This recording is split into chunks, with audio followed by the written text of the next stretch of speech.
Ladies and gentlemen, welcome back to the Fraser Show here on YouTube. I'm your host, Chris, and the co-host over here, we've got Dino coming into the video here. What's up, brother? Hey, what's up, buddy? How's it going? It's going. We're going to be fighting this internet issue the whole video, I'm sure, but hopefully it's not too horrible here. So here we are. We're at part 2 of Can You Hear Me? This is episode number 2 of season 1. Yeah, I can hear you. And it's all about the paranormal here in season 1. So should be good to go. So this episode obviously is going to be covering topics like unconventional methods, correct? Dino, you want to go over some of that stuff with the channel? Let them know what all we're going to be covering, so to speak. So we got the EMF meters, which I've had experience with. Also got some thermographic infrared cameras, some Geiger counters. I think I'm pronouncing that right. Geiger counters. Geiger dowsing rods, and another method that I'm going to keep secret for now, but it's interesting. We'll let you know when we get there, but I found that interesting. So, right. Okay, cool. So the first thing we want to do here is we're going to start doing this at the beginning of every episode. So comments and questions from the previous show that we did. We had a couple of people comment and have a few questions or comments that we're going to address right now. So we have my big bro, Darren. He was the first one to comment on the show, and he states, "Guys, I really enjoyed the show. Keep it up." Huge smiley face emoji. Thank you so much, brother. I appreciate it. We really love the support, and we're gonna keep it going, and hopefully you enjoy each show. Also, Absolutely. I made a comment myself on the show. Just wanted to clear some things up. So it says, also to make things clear, when we were saying EVPs in the last episode, we should have said digital voice recorders. We should have said digital voice recorders, because I was thinking EVPs through a digital voice recorder, and instead I kept saying EVP. So we apologize for that. So that's what we were meaning. Yeah. That's what I was meaning when I was talking about voice recording. So, Seth from Set the Hook, he has a YouTube channel. You guys want to check him out, search his YouTube channel. He's a guy I used to work with on site doing security. He's now in Texas. He does fishing and camping videos and stuff like that. So he said, I very much like that you guys tell people up front. This is to you, Dino. I very much like that you guys tell people up front to be careful and give them warnings. Some of these things are dangerous. Very thought-provoking show. I can't wait for the next one. So he's loving it too. He's excited. Man. So we're excited, and he seems to be pun intended on the hook with through the wormhole. So we're excited to give more episodes for him to enjoy. Darren, once again, he has like three or four more comments, so he's really active in chat, which we appreciate. There are many various decks and systems associated with tarot. The most widely accepted standard deck in modern times has been the Rider-Waite deck. Traditionally, a studied practitioner of tarot views it as a symbol-oriented method of contacting the superconscious. I'm personally unfamiliar with using it to communicate with the dead, and I'll get into that. So I did some research on, there have actually been some mediums, at least one in particular I found online, stated that she found it very interesting. She did use the method to contact the dead with the tarot cards. And Right. what was interesting is she used it in a haunted location and was able to learn things about the spirit's past life and the feelings that it had. So that's one way they can be used to communicate with the dead, and she used that method, and she was very surprised with the outcome. And she said she honestly, if she goes to a haunted location now, she does bring tarot cards because it gives them some insight into why the spirit is there, how they might have passed away, what their reactions are to individuals that are living in the home at that present time. So it can be effective. Like I said in the last one, if you have a good medium, they can use that. That's exactly what we were talking about. As long as you got a medium that knows what they're doing and is widely known, then you'll get decent results, and that proves it right there. That was exactly what we were talking about in the last episode. Yep. So that's an answer to your comment there, Darren. Yes, they're not widely used to communicate with the dead. It's kind of a subconscious kind of fortune telling, but it can be used. So that kind of answers your question a little bit. Darren also commented, I would appreciate a Ouija board more a door than a phone. Which I can see that. It can be viewed as either or. Because a doorway, if you don't close a session, you leave it open for more spirits to come in. Yeah, I mean, it can be used as a door and as a phone, right? So the reason why I say it, because it can be a door that way, but it can also be as a phone, right? Because you're trying to contact, and if you don't get any, you're getting a busy signal, or there's not a good connection, cellular connection. So I mean, that's kind of where the phone can be brought in as well. So I mean, it can go either way technically. Yeah, it all depends on the person's viewpoint of communicating, and how a device is used. So that's one comment he made. The next one, this is something we will be touching on, and I'm thinking about doing a future episode on this individual. Search Pearl Curran and the spirit knocking controversy. Spirit knocking ties into seances as well. So we'll be jumping into that a little bit more. I did a little research on her. Me too. Yeah. And it's something that we can definitely dive into, because that was one that she used it during the World War, and it's something that she brought with her, and it was really it's an interesting read, and it'll be interesting to sit and talk about it. Yeah. So those are the comments that we had from the last episode. So we'll move on to the topic at hand. And the majority of this stuff, Dino, you're going to be taking charge on. You're going to kind of be the host today. That is a lot of responsibility, but you're going to be you're going to kind of talk about it a little bit, and I'm going to fill in.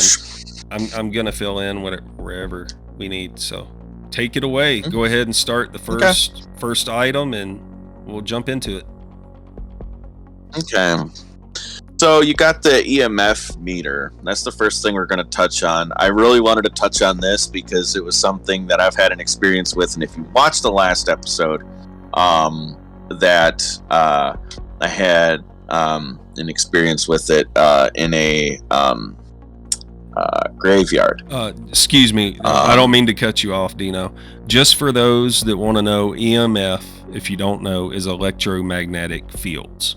Okay, so that's what That's EMF stands exactly what I was gonna get to that. Yeah. all right. Sorry to cut you so off. I'll go I ahead also and do your thing. no, you're good. So what an EMF meter does is exactly what he had said. So you've got a handheld device, and it's lights, and it's got a meter that goes, it tests it, right? And for this specific ghost hunting that I went on to, it had the lights, and it would be green, yellow, and then it would be red all the way to the right. I'm not going to dive too deep into what my experience was, because we're going to have our experience in a whole different episode. But it was in a graveyard, and we got intelligent responses with it. We had the spirit kind of have it go all the way, once for yes and twice for no, and we ended up getting intelligent responses. It was amazing. I wish I got it on camera, because it was that amazing. Yeah. And it was pretty much giving us intelligent responses, and it was just mind-boggling. It was baffling. It was amazing. Yeah. As far as me, I do have an EMF. It's a little cheap one. It's called an Emf Meter, and it I never really got anything out of it, but I think it's just because it's a cheap piece of crap. It just didn't really work all that well. But yeah. So yeah. As far as like do you think it's effective? Do you think like you can take that thing anywhere that's supposedly haunted and get reactions you need? It depends, right? I mean, because it's a electromagnetic, so like if you're pointing it somewhere where it's got, it's gonna come up, what I mean? So like there are some flaws that you're gonna have to debunk as a ghost hunter while you're filming your experience, that you're gonna need to debunk, whether it be shit in the wall. As long as that can be debunked, but you're standing in the middle of a room in an abandoned house or hospital, mental ward, whatever. Guys, intelligent responses, and it there's a possibility that we're having issues. We'll give it just a second. You're cutting in and out and roboting. It's still showing good connection on my end, so it's all right. Hopefully it'll get caught up. I think it's just, guys, you got to realize I'm in Wyoming. He's in Wisconsin. We both have shitty weather. We both have shitty connections. So there's going to be some issues from here and there with our connections. You just have to be patient with it. If you don't mind, Dino, right, I'm going to take the lead right now. I just punched in EMF meters, and I'm just going to kind of read a little paragraph here about EMF meters so that people can get a little bit of a better idea. All right, so what's the purpose of an EMF reader? Well, EMF meters are increasingly popular tools used that efficiently measure the electromagnetic field radiating from an item or within a specific area. Having an understanding of wavelength, frequency, and identifying the source or sources you wish to measure will help you find the perfect EMF meter to suit your application. So that's just a little bit of an idea. Like, there's so many different EMF meters. Like, there's cheap ones, there's expensive ones, there's so many different types. And EMF meters, as far as I know, I guess I could look in to see if there's a wiki on this, to see if it says anything about the first time they started coming into use and stuff like that. EMF Reader. Oh, Emf Measurement Wiki. Let's see if there's anything in this.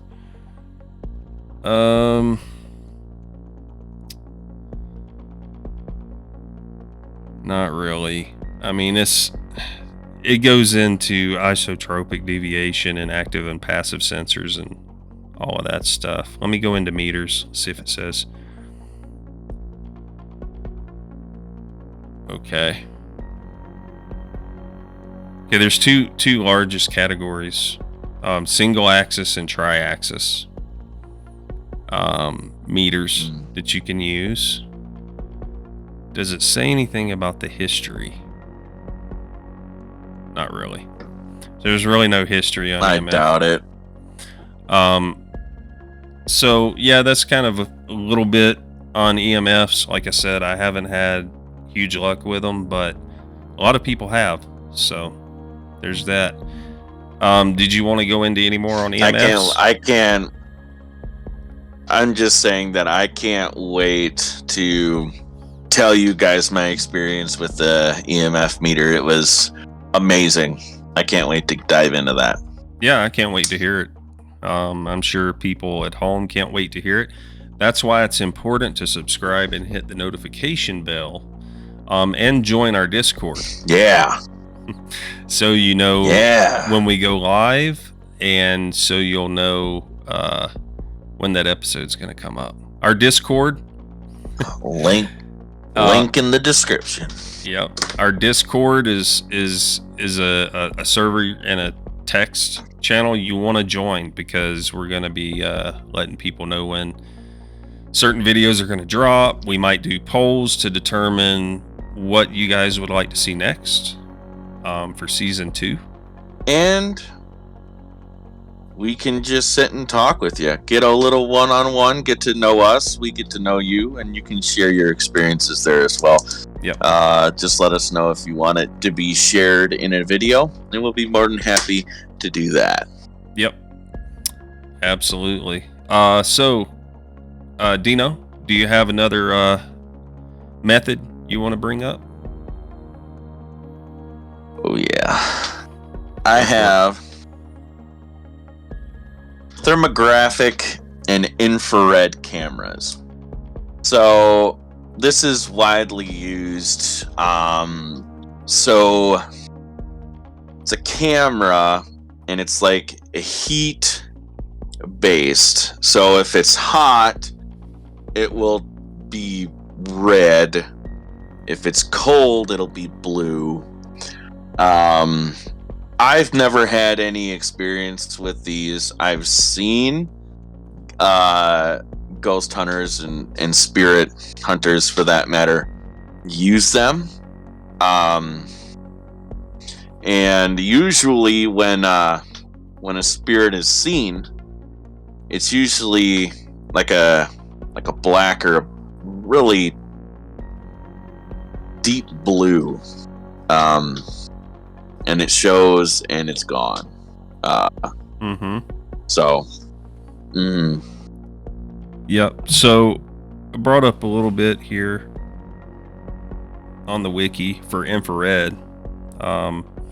Sometimes called infrared light is electromagnetic radiation, or an EMR, with wavelengths longer than those of visible light. So I have used night vision goggles in the military. So it's kind of the same thing, except it puts heat to stuff, more so than your basic night vision. It is therefore invisible to the human eye. IR is generally understood to encompass wavelengths from around 1 millimeter, 300 gigahertz, to nominal red edge of visible spectrum around 700 nanometers, frequency 430 THz. Don't know what that is. Although the longer wavelengths are often designated rather as terahertz. That's what it is, terahertz. Radiation. Terahertz, yeah. Black body radiation from objects near room temperature is almost all at infrared wavelengths as a form of electromagnetic radiation. IR propagates energy and momentum with properties corresponding to both those of a wave and of a particle, the photon. So it was discovered in 1800. Infrared radiation was. In 1800 by astronomer Sir William Herschel, who discovered a type of invisible radiation in the spectrum lower in energy than red light by means of its effect on a thermometer. So originally this was used for like viewing space and stuff like that to determine radiation.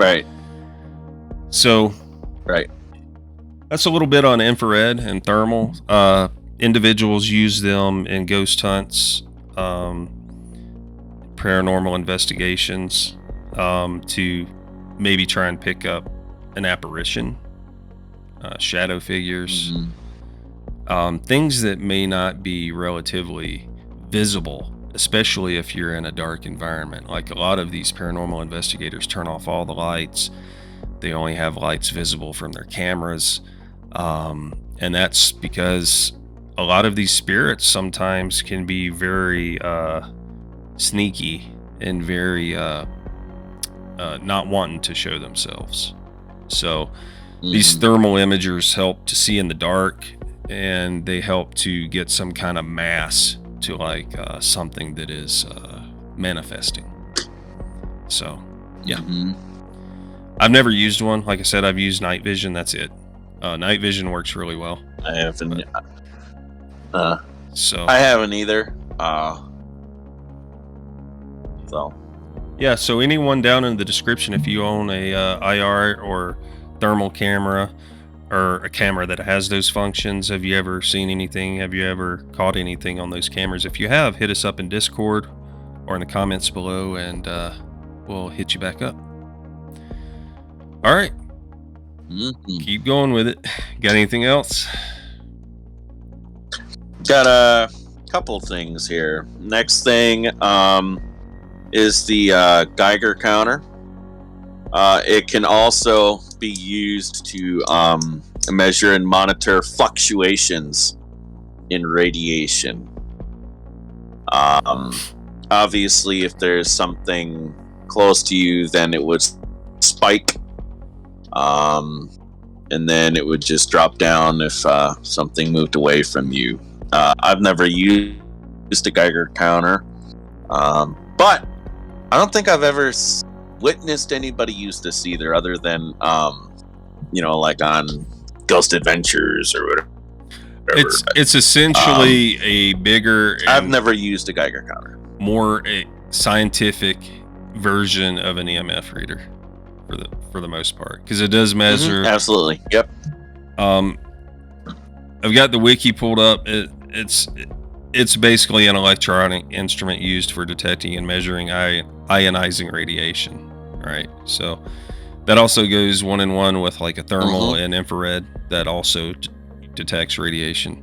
It is widely used in applications such as radiation dosimetry, radiological protection, experimental physics, and nuclear industry. So, as far as the original detection principle was realized in 1908 at the University of Manchester, but it was not until the development of the Geiger-Müller tube in 1928 that the Geiger counter could be produced as a practical instrument. Since then, it has been very popular due to its robust sensing element and relatively low cost. My butt, those things are expensive. However, there are limitations in measuring high radiation rates and the energy of incident radiation. So, it's a little bit of that. We're not going to go, there's a whole history and all kinds, and it can go on for days. So, it's a handheld. If you're that interested, you can go check out the Wikipedia on it. Right, and some advanced ghost hunters, some of them may prefer to use Geiger counters just because it's more precise in detecting stuff. Right. But They say it's a cheap method. It's not cheap. Like if you buy an actual Geiger counter, one that is like a Geiger Mueller or something, it's going to be expensive. Whereas you can just go on a ghost hunting shop or a website and get an EMF detector for $20 and it's going to work the same as like a $200 Geiger counter. So as far as detecting stuff, so that's why a lot of investigators just go with the single access or tri-access EMF. So, Right. All right. Anything else you want to touch on with Geiger, or move on? No, I don't want to touch on anything else on that. Like I said, if you want to figure out more about it, you can go to the Wikipedia page. I know it's not a reliable source, but if you can do some research on it yourself. I don't know much about this only because I haven't used it. So. Right. I did add one thing on here because I just remembered, and I've seen it used, and I think I'm stuck on if it could be used, because you'd have to make sure that there's no drafts, that the windows are closed, there's no drafts in the walls or the ceilings, and that's like a temperature gauge. Because when a spirit is supposedly close, the temperature will either drop or go up a significant amount. And for that, like I said, you got to make sure that there's no drafts or anything. So it's kind of harder to debunk. Yeah. You know what I mean? Especially if you're in an abandoned old building. Excuse me. Yeah, so most of them are infrared thermometers, and they can be effective in debunking cold spots. Like if you're going into a location and it feels cold, you can pull out that thermometer, the infrared thermometer, and you can point it in a direction and determine if there actually is a cold spot. But you have to get a base temperature throughout the whole area to determine what a cold spot is. Yeah, and you might find cold spots near windows. Some windows don't seal properly. In my bedroom, when it's like 80 degrees out, it may be like 50 in my bedroom. It's kind of creepy, but it does happen. All depends on the installation and things like that. So so it's not a very good method to use, but vents, being near vents, you got a draft coming through those.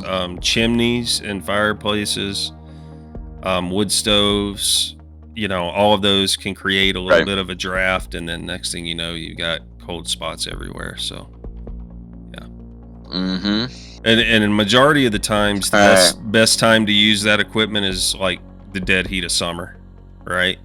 You don't want to be taking necessarily an infrared thermometer in when it's like 30 degrees out or below, because you're just going to be cold nonetheless. So, all right, good one to bring up. There's no real wiki on this. So I'm not going to bring that up. Yeah, no, it's just kind of, it's more or less common sense with it, But I have two more things. One of them, and I've seen this used by some people.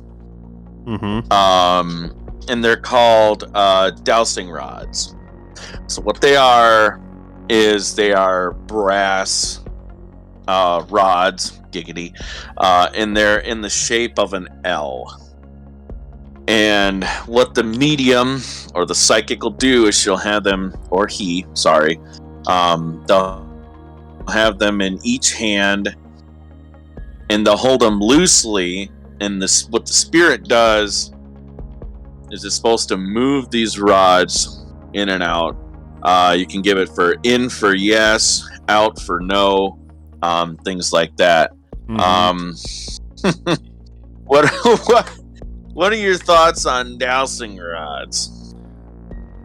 Well, dowsing rods was I'll go into the wiki in a minute, but they are usually used for finding water, right? Like running water under the earth, which in some instances in the paranormal has been linked to some higher paranormal activity. Like if there's a running stream under your home, limestones, which we have a lot here in the West, can also cause like somehow that energy needs to dispel, so it can cause weird things to happen in your home. So I know a lot of like investigations done here in the West and in the mountains, they always take dowsing rods to determine where that running water is, because there's streams that run through everywhere here underground. So Right. as far as using it to determine like spirit stuff going on, it's kind of one of those things I'm not too sure about. It's just kind of like the tarots, right? They were originally a card game, and then they started using them for other methods, and it's kind of the same thing here. If you don't mind, I'm going to jump into the wiki a little bit on this. Dowsing is a type of pseudoscience, baby, divination employed in attempts to locate groundwater, buried metals or ores, gemstones, oil, grave sites. Interesting they put that in there. Malign earth vibrations and many other objects and materials without the use of a scientific apparatus. It is also known as divining, doodlebugging, or water finding, water witching, or water dowsing. It's a Y-shaped twig or rod, or two L-shaped ones, individually called a dowsing rod, divining rod, or witching rod, are sometimes used during dowsing. Although some dowsers use other equipment or no equipment at all. Dowsing is a pseudoscience, and the scientific evidence is that it is no more effective than random chance. So there's your answer right there. It's just a random chance of them actually working. Who'd have thunk? Now, this is interesting. So, the motion of dowsing rods is now generally attributed to the Meter phenomenon. You remember we read about that with the Ouija board. So, it's they're now anything that has to do with hand movement or reactions in your muscles and body is attributed to an idiometer phenomenon, a psychological response where a subject makes motions unconsciously. So there you go. So there's the connection between dowsing rods and Ouija boards. So I thought that was pretty interesting when I saw that. So that's it for dowsing rods. You guys make your own opinions about what you think of those, if you've ever used them for anything, if you've used them to track down minerals or whatever it is, let us know. Or ghosts. Yeah. Last thing on here, before we're going to talk about, and then we're going to get into ratings and things like that. But this is the last one I wanted to keep secret, only because it's interesting, right? Unconventional method, last one of the day, is your pet, a cat, or your dog. Now, it's believed to be said that cats and dogs, and I've also heard babies as well. You got spit in your goatee. Have the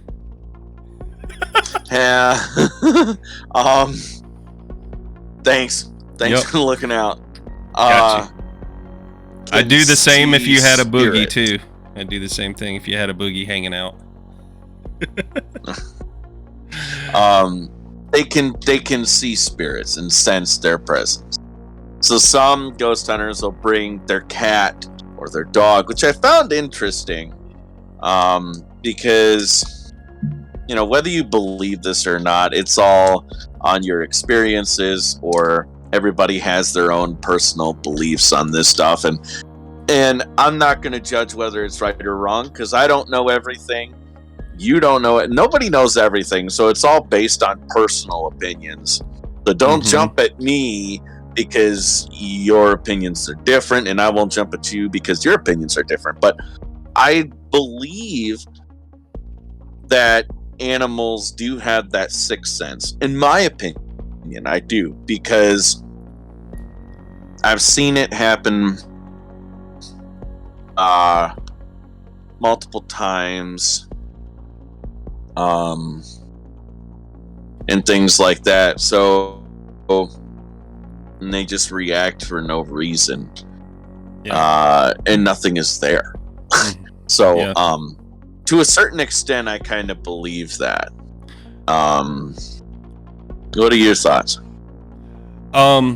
Yeah, I believe animals, as well as young children, have a sixth sense. They're more open to seeing things that we can't see. Let's face it, cats and dogs have amazing senses, and that we just don't possess. And especially cats. Cats, they have really quick reflexes. Their eyes are built different.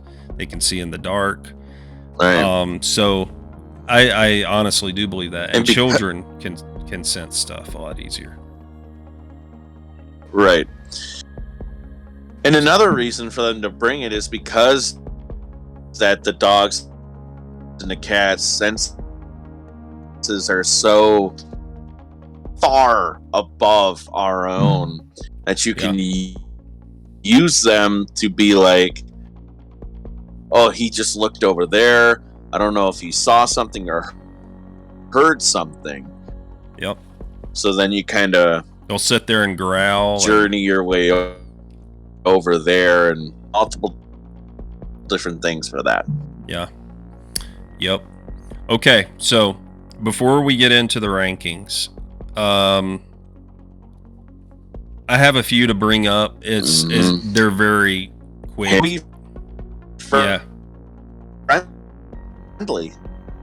Like, you know, it Uh-oh. You're cutting out. You're frozen. You're not moving. I can't hear you. Okay. Try again. You're still frozen. Good. We're good. We're good. Okay. All right. Go before you freeze again. Okay. Don't move too much. Oh my God. I had nothing to say. Go. All right. So, okay. So this thing I'm going to read, is about a medium, called Sherry Engler. Okay. Now Sherry Medford, just to let it be known, or Engler. It should be noted in 2009, Engler was disciplined by the Oregon State Board of Nursing for impersonating a nurse. Okay, so take these with a grain of salt. Now Engler works as a psychic medium, a profession that does not involve an Oregon State License Board. She has some things to say about some different methods. According to Engler, coins is used. This is where the phrase "pennies from heaven" comes from. It is also a 1936 Bing Crosby song and a movie. So you will repeatedly notice a single coin in places you wouldn't expect, Engler said. So the next time you see a penny on the ground, remember, maybe your grandpa is sending you a message, even more passive-aggressive than that $5 birthday check he sent you in '93. So I have heard some things about this, like it's it's kind of asinine to me. It's kind of hogwash, but they say if you walk around and you find a penny, it's good luck, right? Well, that's basically where it stems from, right? Like, not only now is it good luck, but it's also someone trying to contact you and give you a sign from beyond the grave. So that's one of them. That's not going to go in the ratings because that'll be a 0, but it's something to consider. Aromas is something that's interesting to me, and I'll get into that in a minute. Yes. Tobacco smoke. Aromas, I can testify, yes. Tobacco smoke, perfume, a particular flower, or even specific foods cooking smells. Engler said any scent that was distinctively related to that person before they passed away. Does this mean if you smell Old Spice deodorant, your high school boyfriend is dead and finally willing to talk? Which is just kind of a funny take on it. But yes, aromas, I'll tell you, some of my experience with aromas we'll get into in another episode, but smells are definitely accompanied with that someone's trying to contact you. Yeah, especially, that. I've also heard that if you smell smoke, not tobacco smoke, but smoke, out of nowhere, that could be a negative energy, a negative spirit, a demon. Not only that, but rotten flesh, like a dead smell. Right. Yeah. I know my grandfather, my granddad, before he passed away, he was always, can you keep it down in there? Sorry. My granddad always had a cigar in his mouth or a pipe. And I distinctively remember going to see him and sitting on his lap, and I loved sitting with him because he would sit in his old leather recliner and he would smoke his cigar, his pipe, and I loved the smell of that. So whenever I experienced things where I thought he was around, I smelt it. So there's that. So I do believe aromas, definitely. Absolutely. Dreams. Oh yeah. What about dreams?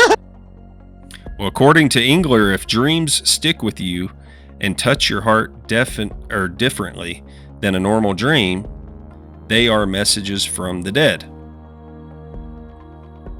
Who then is trying to communicate with you when you have a dream that is what? That makes no sense. Anyways, in dreams, I do believe this woman has no idea what she's writing. Dreams, I believe, can be a way that spirits can try to communicate with you. I don't dream very often, or I don't remember them because I'm old. But when I was younger, I remember dreaming, and some of the dreams did seem like they were realer. You know what I'm saying? Like, the whole time you were in the dream, you woke up and swore you had experienced it. Well, you got deja vu. That's what I'm thinking you're talking about. There's also, I read a story on a woman who sat and dreamed that her father-in-law showed up. She was laying in bed. Her father showed up and said that, I'm going to die, and told her that, and the next day he passed away. Yeah. So I've read that, and I kind of want to touch on that in later episodes or whatever, but that is something that you dream about the future, like someone's gonna pass or whatever, and that's interesting. Yeah. Yep. So the next one, quickly, wind chimes. So this is one of the easiest ways for them to say hello, Engler said, of dead people. Also wind can do that. You'll find they create their own jingle, and then others join in and create theirs too. Wind is created by air molecules moving a mass from one place to another due to changes in air pressure or dead people. Probably it's just dead people. I love how they put a little bit of comedy in these humor. Yeah. Feathers, stones. Well, if we're talking, go ahead. I was gonna say if we're talking about that, then we gotta mention like cardinals. Yeah. You know, Cardinals is one. Gotta mention cardinals. Yep. So feathers, stones, symbols, and numbers. I'm not as familiar with this one. Yes, this is a broad category, but according to Engler, these are things that will make themselves known to you as a message from them, like a white feather, or a unique number, or heart shapes showing up everywhere. This is the reason that accountants, geologists, and chicken pluckers are usually people with a large number of dead loved ones. So, yeah, I don't know. I don't have much on that. And then it gets into birds. Okay, so birds, of course, like you said. Like I said, with cardinals and... Yep. Songs. She's saying that certain songs that come on the radio, it may have been like a favorite tune of you and the person that passed, and you haven't heard it in 30 years, 40 years, and then it starts playing out of nowhere, and then that I can attest to. There have been people that I've talked to that said that a song from like the 50s came on like a radio station that didn't normal played old songs, and then that was accompanied maybe by an aroma, you know, or a dream that they had the night before or something. That happened to me. Yep. Happened to me. So that's something that can happen as well. Photos, of course, electricity, messengers. There's all kinds of little ones. That's it. That's all the ones that she touches on. But some of them are pretty interesting, and some of them I think are just, you know, like the aromas, dreams. Some of them are like right here. Yeah. Right? And others are like, you know, woo! Exactly. All right, so let's go over some of the ones you touched on, because we got a little more in depth with those. Go ahead and name off from the top, and we'll do our thoughts and ratings. Yeah, I threw my pen. I don't have it anymore. So EMF, 1 to 5. I would give this a, because I've had experiences with it, it's going to be a little higher. Okay. So I would go with a 3.5, almost touching a 4. Okay. No, fuck it. I'll give it a 4. 4. Okay. 4 straight down the road for you. Me, like I said, I haven't had much experience with working with them ones that worked efficiently. So I'm gonna rate it low. I'll give it a 3, just because it is a method to determine electromagnetic fields. And electromagnetic fields are associated with paranormal. So I haven't experienced it, so I'm giving it a 3. If I did, like you said, it'd probably be a 4 or higher, you know. So, oh yeah. So that's my ratings. All right, what's next? Okay. Now I'm just gonna tie them together because they're both the same object, just with different things. The thermographic and infrared cameras.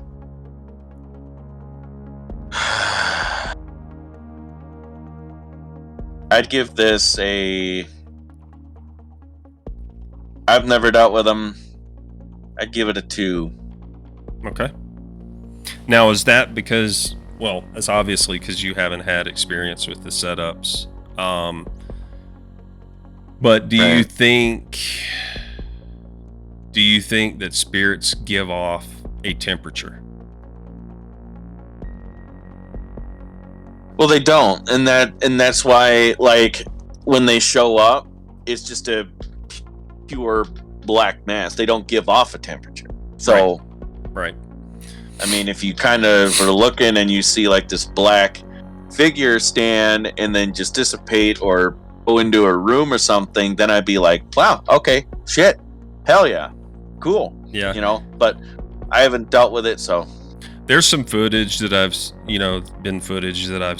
that is pretty pronounced. pretty interesting. I'm kind of on the same board with you, but I'm going to give it the same as EMFs. Give it a 3.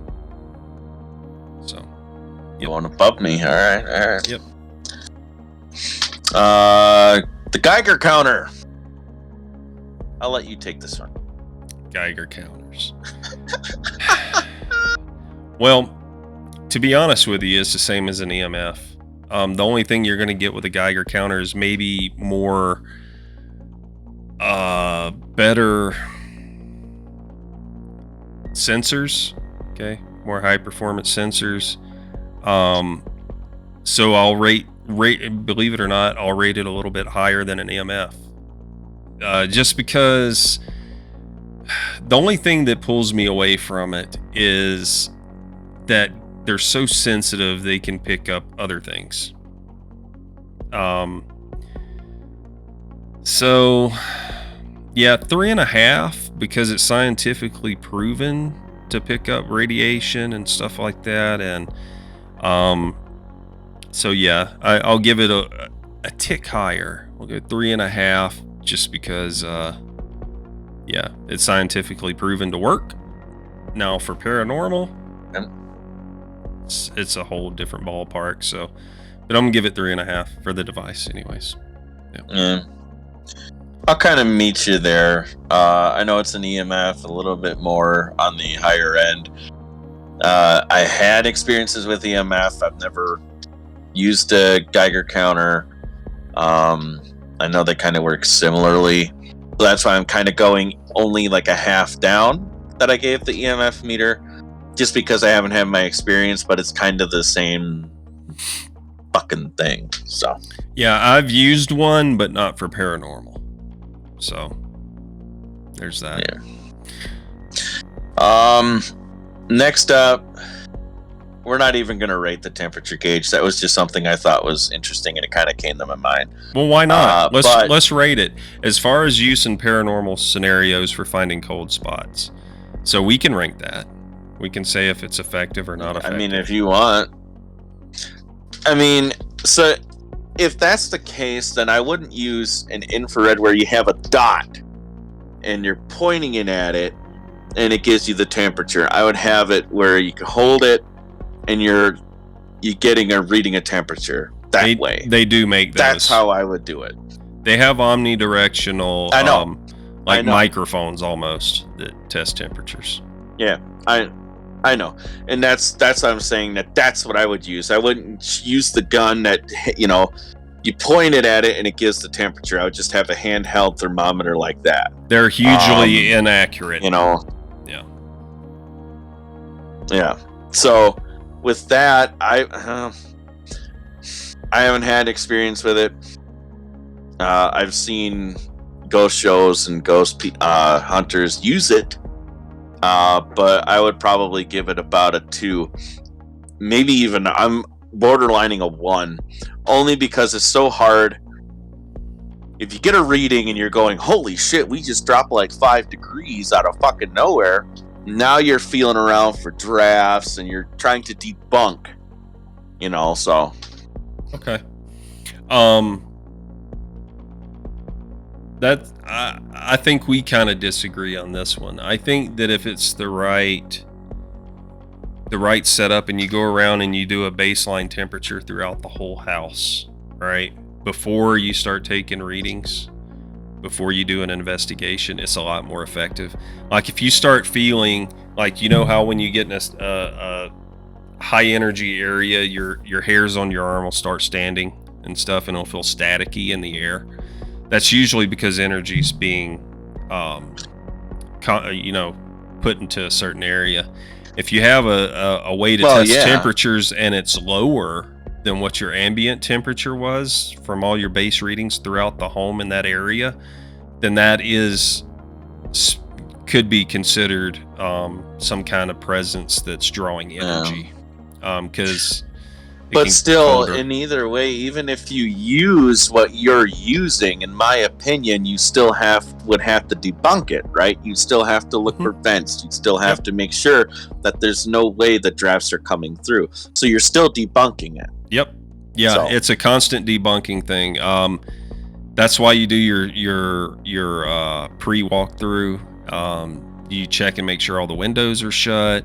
You check temperatures around windows. And the best thing to do if you're testing temperatures, don't think because you're standing by a window or a vent that it's going to be the same temperature as the rest of the house. So if you're getting readings in the middle of a room where there's no windows, draft coming in and stuff like that, and you're getting low temperatures, then it's effective. But you have to eliminate all of that first. So that's why I'm going with it's a lot of 3s in this, but I'm going with a 3 on this one as well. If it's done, if you do your pre walkthrough and all that, and check for drafts before you start. So yeah. Moving on, there's 2 left. Cool. Dowsing rods. Okay.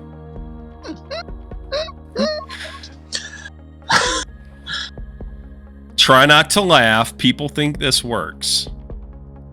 I'm sure somewhere. I'm trying not to. I know. There's probably people that think it work. And like I said, this is just my opinion.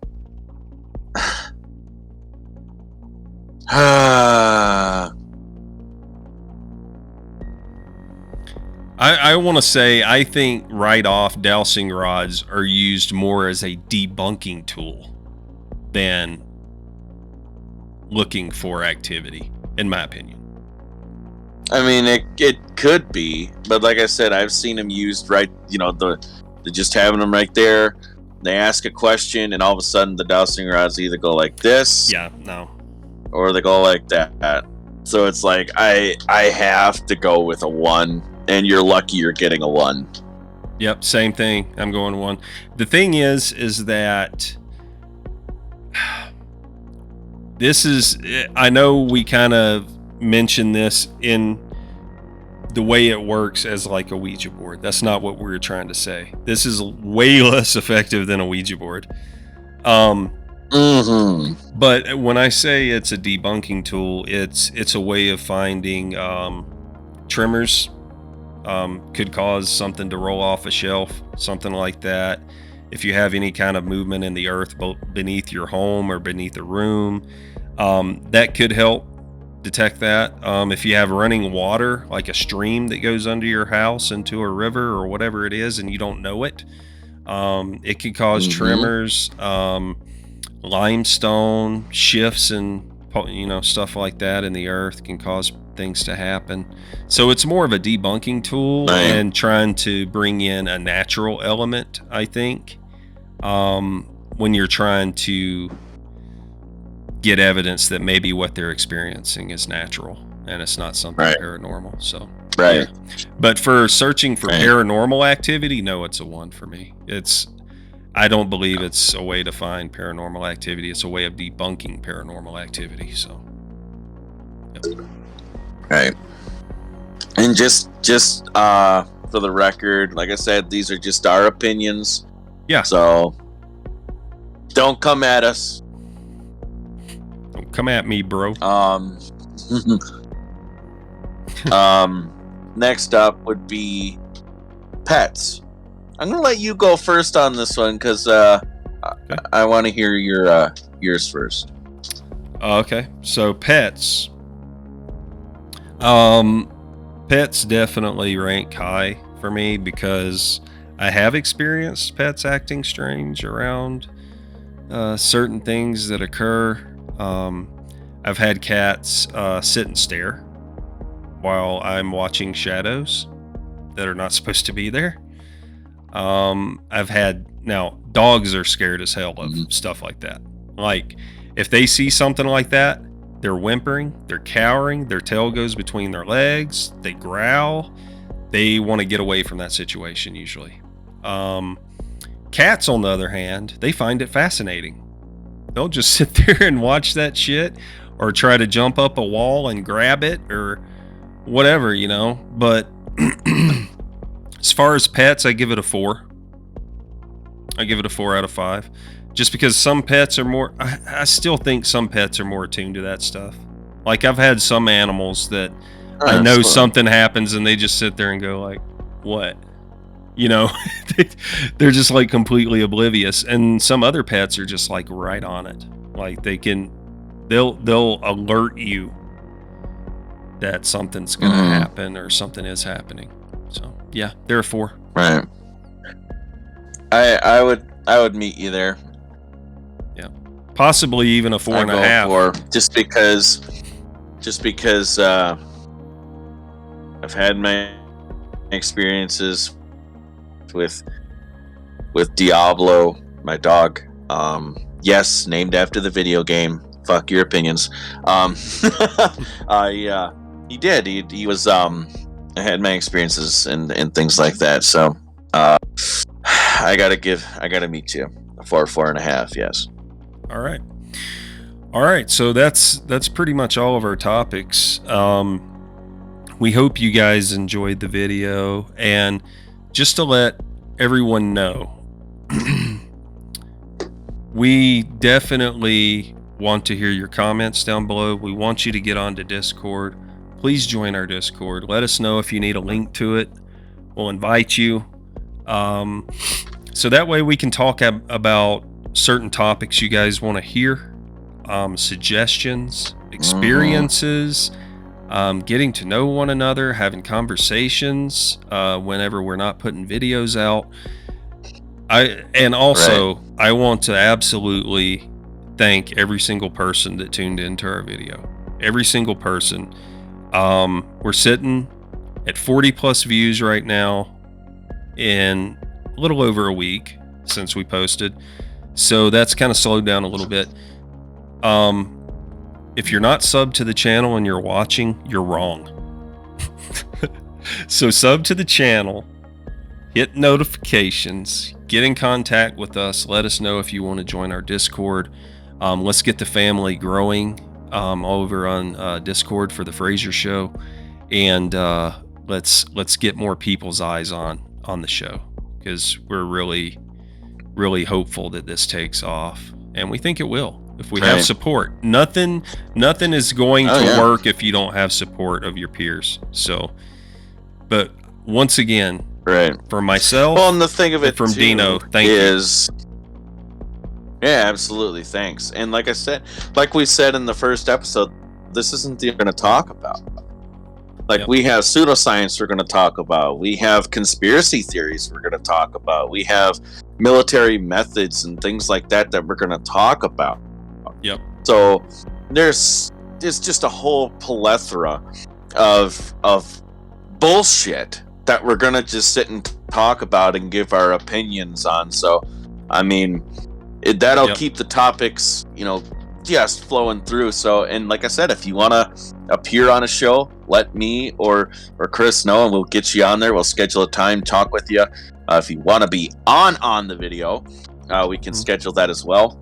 Yeah, and if you want to come on and you don't want to be on video, I can set that up. You don't have to be on video. You can just talk. You can just this. Yep. Bloop, I'm gone. And I'll set it up as a 3-way grid, and I'm back. So yeah, everybody, let us know what you want to see. Bring up anything you want if you want us to mention something in an episode, and we will do that. We want to be interactive with you guys. We want to make you feel like you're part of the show, and that's my goal. Absolutely. Here. So, all right. Anything else you want to say, Dino, before we close out here? Just like, share, subscribe. Thank you guys so much for the interaction. It's getting really, really good, and hope it continues to grow and you be a part of our family. We'd love to have you. Yep, absolutely, ladies and gentlemen. We want to thank you for tuning in to Through the Wormhole, and we hope to see you on the other side. And make sure you click that notification so you know when we upload the next episode. See you guys. Take care. Bye.